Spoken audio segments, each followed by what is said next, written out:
বিশেষ করে নারী সংস্কার কমিশন সব এনজিও কর্মী। এটির চেহারা দেখলে বোঝা যায় না বেড়া না বেডি, কথা কয় না। বুঝি কেমনে? চুল দেখা আর ফোটা দেখা।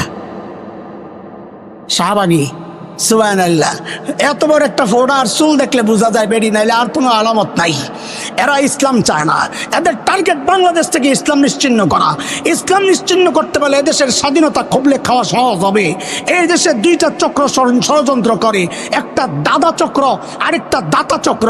যারা দান সৎকা করে এনজিওগুলোর মাধ্যমে, তাদের চক্রান্ত চলছে এই জমিনে, দাদাদের চক্রান্ত চলছে এই জমিনে। দাদাদের দোসররা পালাইছে, সময় আসছে ইনশাআল্লাহ দাতাদের দোসররাও পালাবে ইনশাআল্লাহ। এর জন্য আমাদেরকে 3 তারিখ হাজির হইতে হবে সোহরাওয়ার্দী উদ্যানে ইনশাআল্লাহ। ইনশাআল্লাহ ওদেরকে একটা আওয়াজ দিতে হবে যে দোসর এক গ্রুপ পালাইছে, আরেক গ্রুপ রেডি হও। বলে এক গ্রুপ পালাইছে আরেক গ্রুপ, এই আওয়াজ দেওয়ার জন্য যাওয়া লাগবে তো লাগবে না ইনশাআল্লাহ? লাগবে তো ইনশাআল্লাহ।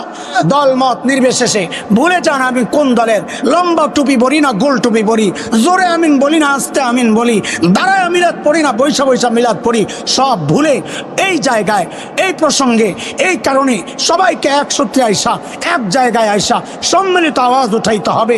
বাংলাদেশে নাস্তিকতার চর্চা করতে দেওয়া হবে না, দেওয়া হবে না, দেওয়া হবে না।